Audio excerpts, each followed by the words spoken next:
What's the best way to possibly do a move to somewhere like Nashville? Whenever you need to move, there's about a million ways to do it. You could do it yourself, you could hire somebody else to do it, you could do it somewhere in between where you pack the boxes and somebody else loads them. And with that, it can be really stressful. And especially if you start moving or start thinking about moving from a different state. Now, Savannah and I have had the experience of moving to a couple of different states. After we left California, we moved to Virginia, and then after that, we promptly moved down to Tennessee. And even before that, I would move with my parents when my dad would get a new job or for whatever reason. And we did that a couple of times up and down the California coast. All that being said, I've spent a good portion of my life up until now moving. I think this is probably the longest that we've actually been in a place for the past 10 years. We've been here for just over 2 years. And I wanted to talk about how we actually got to Tennessee, how we moved from out of state into Tennessee, because I see a lot of people that they don't know. There's a lot of logistics that have to happen, especially when you cross state lines. And what's the best way to possibly do a move to somewhere like Nashville? Short answer, it's actually a million times better just to do it yourself. We tried the whole moving truck thing, and it ended up it was terrible. But yeah, move yourself. There are some challenges that come with that, though, and I'm going to elaborate on those right now. This week is my it's called a taper week for running, and basically what that means is I'm not running nearly as much as I'm not running today, and because of that, I am taking it I'm taking the whole laziness thing of not running to the extreme, and I don't want to make coffee, so I'm having the coffee machine make coffee for me in our little lounge area. Little side note, this machine, we're allowed 15 coffees a month, and if you opt out for that, then it's $1. Each cup is $1.50. I wouldn't pay that, but we're using our free cups today. From what? When Savannah and I moved to Tennessee, we really did it in two separate stages, meaning that I moved down before she did, by a couple of months, and then she moved down after me. Now, for me, when I moved down, I filled up my Toyota Corolla, is what I had at the time, to the brim. The suspension was kind of sagging, and I just drove down. That was the most cost-effective. I could fit mostly everything of mine. I think I left a couple of things with Savannah in Virginia. But I fit most of my stuff in the Toyota Corolla. Now, that's great if you're just going by yourself, but what do you do if you have washers, dryers, beds, everything like that? I had to get rid of my bed and everything else because I couldn't take it with me. Actually, I think I left my bed at Savannah's house. That's right? Yeah, I left my bed at Savannah's house. I didn't take it with me, is basically what I'm saying. But what do you do if you have to take that stuff with you? Which is what we did. That's what we did with Savannah. And it worked, mostly.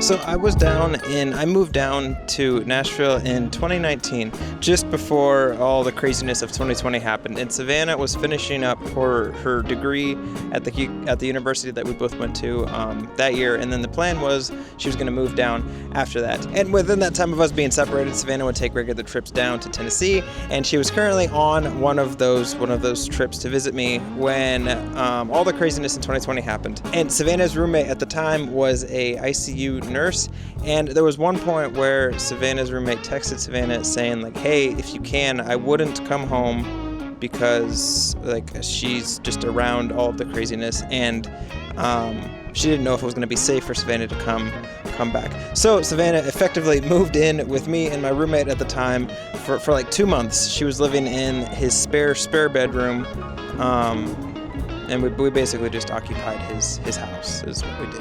And like I said, after about 2 months, we kind of got to the point where we just said, why don't we just move you move you down here. We did end up getting married. We got married ahead of time. We like pushed up our wedding date ahead of schedule, and once everything was settled then we had a new problem. We had to get Savannah's stuff from Virginia down to Tennessee, and unlike mine, there was a lot more stuff. We had like washers, dryers, beds, TVs, like literally everything in a house we had to move from there to a new location. That we didn't have like an apartment or anything. We were like bouncing around couches at this point, so we didn't even have an apartment to put the stuff in, so we had to figure that out. So after we figured out all the logistics, we ended up having a friend. The original plan was we were going to get a U-Haul truck, but we had a friend that had just purchased a new Jeep, and he wanted to honestly try it out. So we canceled that, and we ended up getting a U-Haul trailer that he could tow from Virginia down to Tennessee, and that was the plan.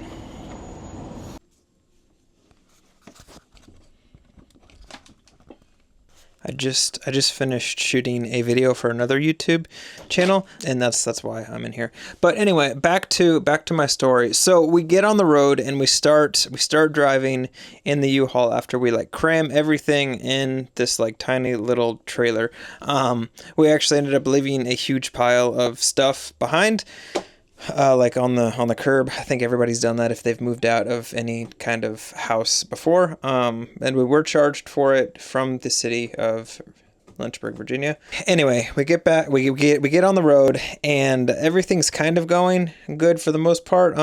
Savannah's cat was really starting to meow and cry, and I was unable to get Benadryl down into her system, so we just after like about 2 hours of driving and listening to the meow, it kind of just faded around like hour 6. It's an 8-hour drive. Around hour like 6-7 ish, we're driving, and all of a sudden his engine like just shuts off, like it stops going. He's putting his foot down on the gas. Well, come to find out, he ran it till the gas tank was empty.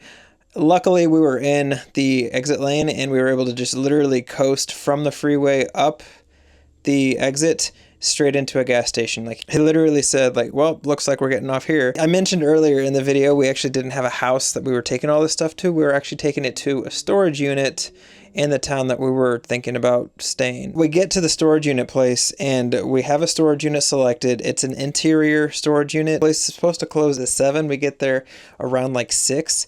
And there's nobody there, and we don't have a key. They haven't given us a code yet. So basically what we did after about an hour of trying to break into the place, we decided to go to the place, to the friend's house that we were staying, park the trailer there, and just figure it out in the morning. It was nothing short of difficult. Everything that could go wrong kind of did go wrong, but it was the most cost-effective way to do it. We honestly the only thing that we really paid for was our friend's gas and the trailer to get down to Nashville, which is considerably less. If you really want to go cheap, find a friend that has like a trailer hitch, or if you have a trailer hitch, load up your U-Haul. You can load a lot of stuff in those little box trailers, and just do it that way. Like, we had to pack everything ourselves. We had to find the boxes, which you can find boxes pretty cheap.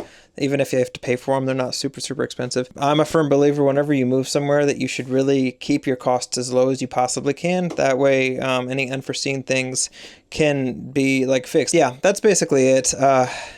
That's like, those are my tips if you want to move to Tennessee or anything like that. Keep the costs as low as you possibly can. That way it's just, if unforeseen things do happen, you're not like scraping the bottom of your bank account.